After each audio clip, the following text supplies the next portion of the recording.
नमस्कार, आप देख रहे हैं आवाज एट नाइट। मैं हूं कविता थपलियाल। शुरुआत करते हैं इस वक्त की सुर्खियों के साथ।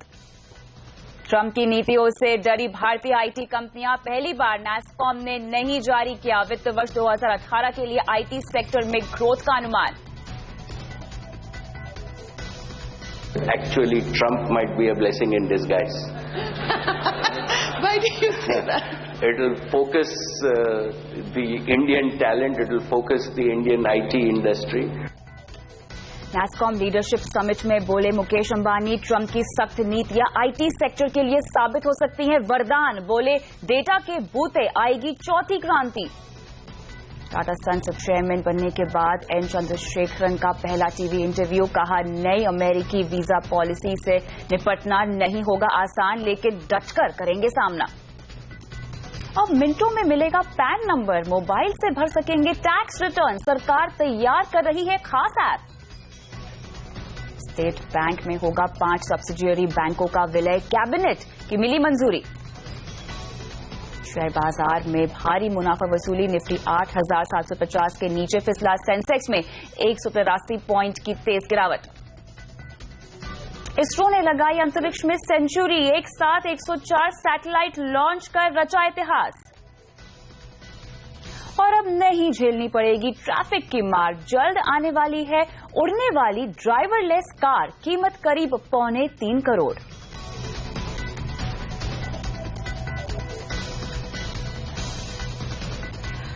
ग्लोबल मंदी और डोनाल्ड ट्रंप की नीतियों से आईटी सेक्टर घबराया हुआ है। इंडस्ट्री में लगातार उतार चढ़ाव देखने को मिल रहा है और इसी को देखते हुए नैसकॉम ने भी वित्त वर्ष 2018 का ग्रोथ अनुमान 3 महीने के लिए टाल दिया है। और ऐसा पहली बार है जब नैसकॉम ने वित्त वर्ष शुरू होने से पहले ग्रोथ अनुमान टाला हो। हालांकि आईटी सेक्टर को अब भी आने वाला समय बेहतर दिखाई दे रहा है।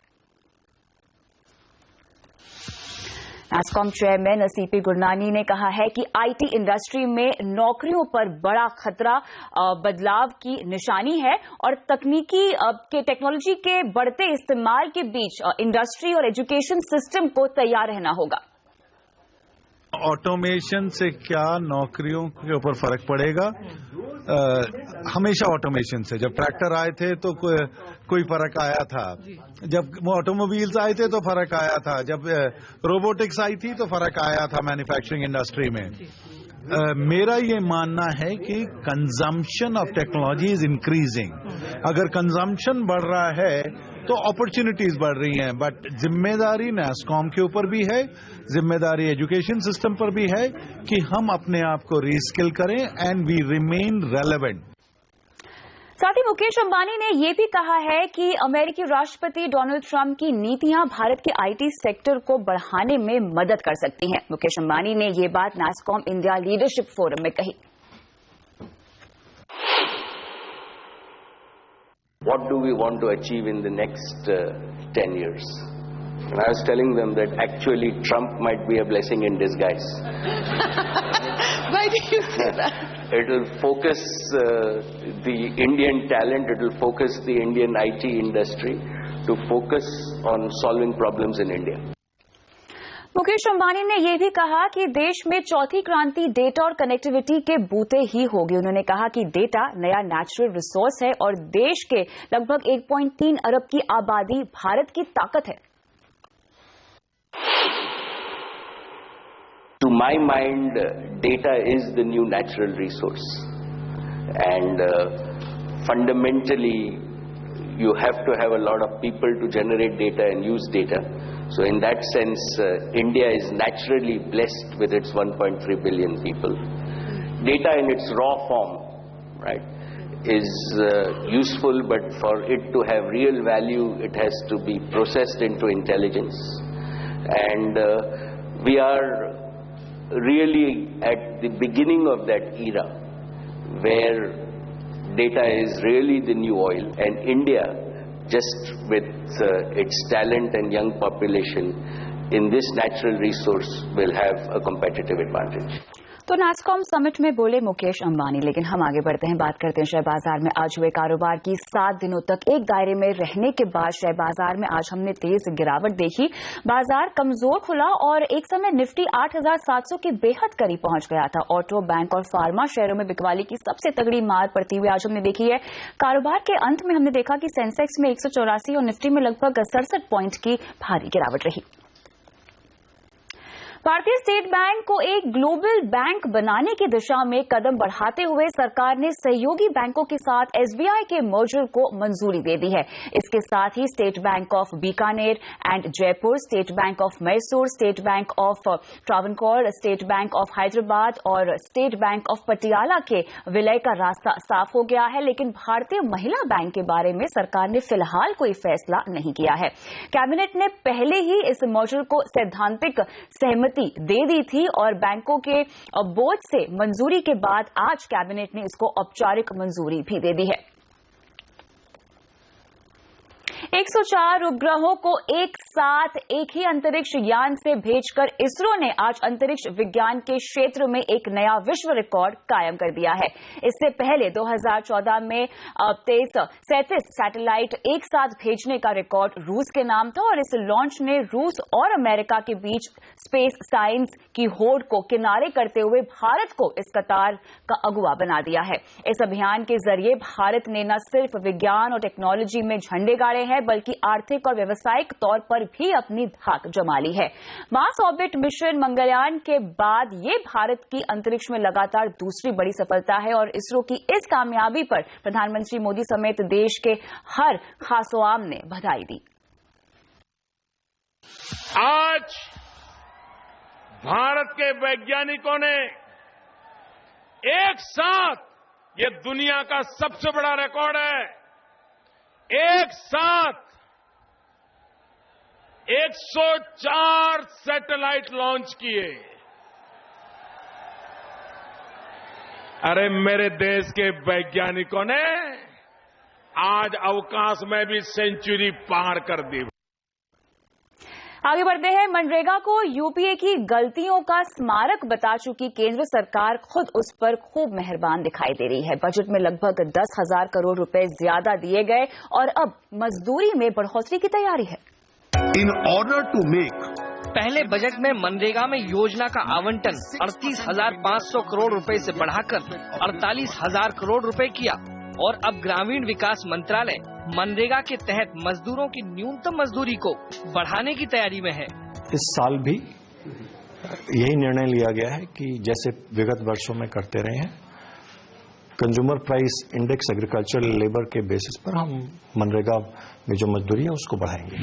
अर्थशास्त्री एस महेंद्र देव की अध्यक्षता वाली उच्च स्तरीय समिति ने सुझाव दिया है कि मनरेगा के तहत मजदूरी राज्यों में न्यूनतम मजदूरी के बराबर या उससे अधिक होनी चाहिए और इसमें हर साल सीपीआई ग्रामीण के आधार पर संशोधन किया जाना चाहिए। हम इस पर राज्य सरकारों के साथ बातचीत करके जो मनरेगा की जो मजदूरी दर है और राज्यों में जो एग्रीकल्चरल लेबर की मजदूरी दर है, दोनों एक तरह की हो, इसका प्रयास किया जा सकता है। फिलहाल मनरेगा के तहत हर राज्य में अलग अलग मजदूरी मिलती है। उदाहरण के तौर पर हरियाणा में 259 रुपए तो बिहार में 167 रुपए प्रतिदिन मिलते हैं। इस भारी अंतर को पाटने के लिए फिलहाल सरकार कोई कदम उठाती हुई नजर नहीं आ रही है। प्रतीक श्रीवास्तव, दिल्ली। सरकार ने इस बार बजट में मनरेगा को 10,000 करोड़ ज्यादा का फंड दिया है और कोई भी समझेगा कि योजना से लोगों को काफी फायदा हो रहा है, तभी तो सरकार खर्च भी बढ़ा रही है। मगर जमीनी हकीकत ये है कि स्कीम देश की राजधानी से बाहर निकलते ही दम तोड़ देती है।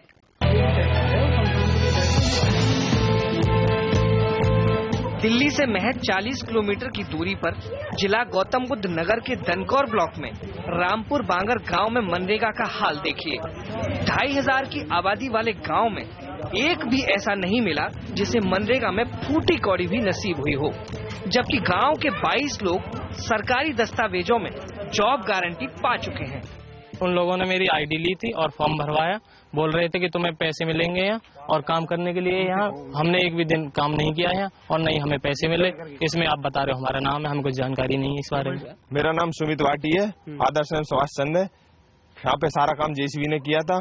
हमसे बोला था आप यहाँ पे काम करोगे आपको पैसे दिए जाएंगे, पर यहाँ पे हमारे से आईडी ले ली, नहीं काम कराया, नहीं पैसे दिए हम। मनरेगा में रोजगार का लालच देकर ठेकेदारों ने 72 साल के अतर सिंह से महीनों तक काम कराया, मगर बदले में एक नया पैसा भी इन्हें नहीं मिला। आज नहीं तो कल पैसा मिलेगा, ये सोचकर अतर सिंह उधार लेते चले गए और अब बुरी तरह फंस चुके हैं। मैंने मजदूरी करी है, मुझे एक पैसा नहीं मिलो, 6 महीना हो गए। मुझसे यूँ कही ही कि 10,000 रुपया महीना तेरे बैंक में आ जाएंगे, फिर मोते यूँ कही कि एक संग आ जाएंगे तेरे। ये है बात। 1 रुपया भी नहीं मिला? ना, एक भी नहीं मिलो। एक्ट के मुताबिक गांव के हर परिवार को साल में 100 दिनों का रोजगार दिया जाना है। आवेदन के 15 दिनों के भीतर रोजगार नहीं दिया तो बेरोजगारी भत्ता देना अनिवार्य है, मगर जब लोगों को किए गए काम का ही दाम न मिल रहा हो तो बेरोजगारी भत्ते की उम्मीद क्या करें। प्रतीक श्रीवास्तव, गौतम बुद्ध नगर। तो यह है इस योजना की जमीनी हकीकत जो CNBC आवाज आप तक लेकर आया है। लेकिन फिलहाल वक्त एक छोटे से ब्रेक का। ब्रेक के बाद टाटा सन्स चेयरमैन बनने के बाद एन चंद्रशेखरन का पहला टीवी इंटरव्यू, देखिए इस ब्रेक के बाद।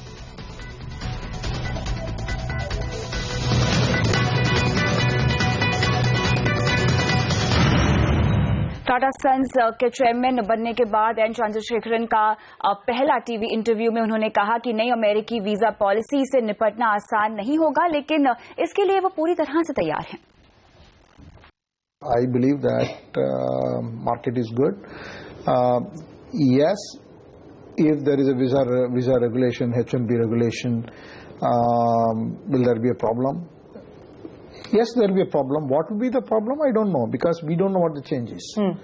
And depending upon the change, there will be issues. But if there is no issues, no one is required. No, that's true. So let's just take the visa issue and let me draw out the various scenarios that have been presented so far, at least, and no order has come in. There have been several bills that have been moved. So the minimum wage of 100,000. So I'll go. Yeah. I'll cut the chase. Okay, I know what you're going to read. So to me, there are only 2 problems. All the things that you can say gets bucketed into 2 problems. One, the visa fee increases, minimum wage increases. Not vis-a-vis minimum wage increases. The other one is the number of H-1Bs come down. Depending upon where the visa minimum wage increases, we have got to see the impact. At 100,000? So at 100,000, TCS already has a model where our average cost is at that range. At 100,000, we will not have a problem. Okay. And I don't want to give you whether it is 120,000, 130,000, what is the threshold point. That's not the problem. The solution lies in what's the business model. So it will not be a simple change. There may be the availability of visas on the one hand, there may be visa minimum wage on the other one. So there will be a combination of changes that can come. I don't know what those changes are. So how are you preparing yourself for some of these changes if they were to in fact be realized? I think we have worked in an environment in which the visas are very difficult to get, and we have gone through that. So there is a lot of learning in the company, and I don't want to elaborate. Some of these situations we have handled, some of these situations we have played out the scenarios. But having said that, it is very hypothetical to start saying there will be a problem, there will not be a problem, and how much will be the quantifying the problem today without fully knowing what exactly is the change. आगे बढ़ते हैं। UP में विधानसभा चुनाव के दूसरे चरण में bumper voting देखने को मिली है। 11 जिलों की 67 विधानसभा सीटों पर कुल 66% मतदान हुआ है और यूपी में दूसरे चरण में 720 उम्मीदवार मैदान में थे। वहीं उत्तराखंड में भी 70 विधानसभा सीटों में से 69 सीटों पर वोटिंग हुई है और यहां करीब 68% मतदान हुआ है। बीएसपी प्रत्याशी की मौत के बाद कर्णप्रयाग विधानसभा सीट पर 9 मार्च को मतदान होगा और यूपी और उत्तराखंड में कई बड़े दिग्गज नेताओं की किस्मत दांव पर लगी हुई है। इसमें यूपी के रामपुर में आजम खान, नकुट से इमरान मसूद हैं, तो वहीं उत्तराखंड में हरीश रावत और सतपाल महाराज की किस्मत दांव पर है। और अब नहीं झेलनी पड़ेगी ट्रैफिक की मार, जल्द आने वाली है उड़ने वाली कार की झलक आपको दिखाएंगे इस ब्रेक के बाद।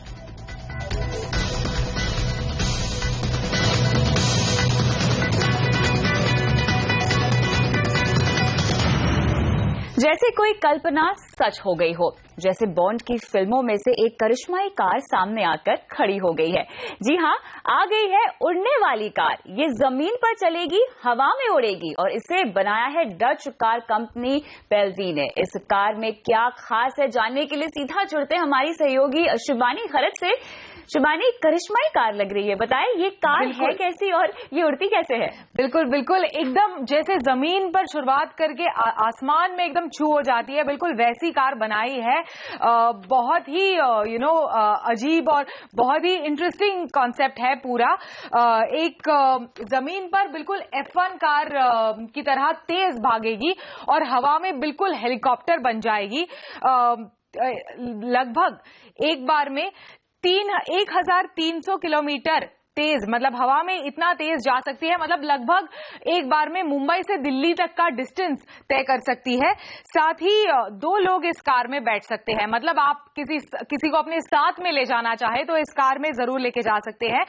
10 मिनट जमीन पर चलेगी, फिर हवा में बिल्कुल हेलीकॉप्टर की तरह उड़ेगी और 3500 मीटर हवा में ऊपर जा सकती है ये गाड़ी। और टोटल 3 पहिए हैं इस गाड़ी में। बिल्कुल, लेकिन अब आप हमें ये बताइए कि आखिर ये कब से मिलेगी और इसके फायदे क्या क्या हैं? तो ओवरऑल ये कार आज से आप बुकिंग कर सकते हैं। लगभग 6,60,000 से बुकिंग इसकी शुरू होगी। लिबर्टी स्पोर्ट ये कार है, इसकी 6,60,000 से बुकिंग शुरू होगी। लिबर्टी पायनियर 16,70,000 में आप बुकिंग कर सकते हैं और अगले साल के आसपास, अगले साल की शुरुआत में आपको ये गाड़ी मिलेगी। हवाई सफर को एकदम पूरी तरह से बदलेगी ये कार। ट्रैफिक की समस्या जिसे हम डेली तौर पर फेस करते हैं, तो उस समस्या का हल है और खासकर मेडिकल में इसका बहुत आसानी से इस्तेमाल किया जा सकता है। अगर किसी को इमरजेंसी केस में हॉस्पिटल ले जाना हो तो इसे आप एम्बुलेंस की तरह भी इस्तेमाल कर सकते हैं। यहाँ की कीमत करीब 2.25 करोड़ है इस कार की, लेकिन जैसा कि आपने बताया कि ट्रैफिक से छुटकारा मिल पाएगा, मेडिकल इमरजेंसी में काफी काम आएगी ये कार, तो उम्मीद करते हैं कि इसकी कीमतें भी जल्दी से कम हो जाए और हम सबकी रीच में आ सके इस तरह की फ्लाइंग कार। बहुत बहुत शुक्रिया इन तमाम डिटेल्स के लिए शिबानी। आगे बढ़ते हैं। अगर आपको नया पैन लेना है तो अब आप ये कुछ मिनटों में बनवा पाएंगे, साथ ही अपने स्मार्टफोन से इनकम टैक्स रिटर्न भी आप भर पाएंगे। कैसे, बता रही है हमारी संवाददाता दीपाली नंदा।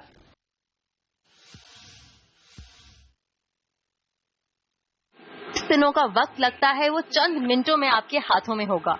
सीबीडीटी और आधार कार्ड अथॉरिटी ने मिलकर टैक्स पेयर की सुविधा के मद्देनजर एक खास योजना पर काम कर रहे हैं, जिसके तहत पैन बनवाने के लिए आपको लंबा फॉर्म नहीं भरना पड़ेगा। सिर्फ अंगूठे का इंप्रेशन देते ही ई-केवाईसी के जरिए जरूरी दस्तावेजों की पड़ताल हो जाएगी। ये व्यवस्था शुरू होने से पैन का नंबर आपको हाथों हाथ मिल जाएगा, जबकि पैन कार्ड के लिए 2 से 3 दिन का वक्त लगेगा। आधार कार्ड के जरिए न सिर्फ आप आसानी और जल्दी से अपना पैन कार्ड बनवा सकेंगे, बल्कि इसी की मदद से आप अपने स्मार्टफोन पर आईटी रिटर्न भी भर सकेंगे। इसके लिए सीबीडीटी आने वाले वक्त में एक खास मोबाइल एप्लीकेशन लॉन्च करने जा रहा है। सूत्रों से मिली जानकारी के मुताबिक मोबाइल ऐप पर रजिस्ट्रेशन करने के लिए आधार कार्ड जरूरी होगा। मोबाइल एप्लीकेशन के जरिए आप अपना रिटर्न भर सकेंगे, बल्कि रिफंड ट्रैक करने जैसी सुविधाएं भी इस्तेमाल कर सकेंगे। सरकार को उम्मीद है कि डिजिटल इकोनॉमी को बढ़ावा देने और टैक्स पेयर्स को रिटर्न भरने की माथापच्ची से राहत देने के लिहाज से ये बड़ा कदम साबित होगा। दीपाली नंदा, दिल्ली। आगे बढ़ते हैं। दिल्ली के 2 डॉक्टरों को अपनी लापरवाही की सजा मिली है। एक बड़े हॉस्पिटल के 2 डॉक्टर्स का लाइसेंस रद्द कर दिया गया है और डॉक्टर्स ने मरीज के गलत पैर में सर्जरी कर दी थी। डीएमसी ने कड़ी कार्रवाई करते हुए 6 महीने के लिए इन डॉक्टर्स का लाइसेंस रद्द कर दिया है। मामला पिछले साल जून का है, जब एक मरीज को पैर के इलाज के लिए हॉस्पिटल लाया गया था और डॉक्टर्स ने दाहिने की जगह बाएं पैर पर प्लास्टर चढ़ा दिया था। ये डॉक्टर अब 6 महीने तक काम नहीं कर सकेंगे। आगे बढ़ते हैं। यहां पर मोबाइल फोन की दुनिया पर एक वक्त राज करने वाले नोकिया के हैंडसेट 3310 की नई अवतार में एंट्री हुई है और अपनी मजबूती और लंबी बैटरी लाइफ के लिए मशहूर 3310 की कीमत करीब 4,000 रुपए रखी गई है और माना यह जा रहा है कि इसी महीने स्पेन के बार्सिलोना में होने जा रही मोबाइल वर्ल्ड कांग्रेस में इससे पर्दा उठ जाएगा।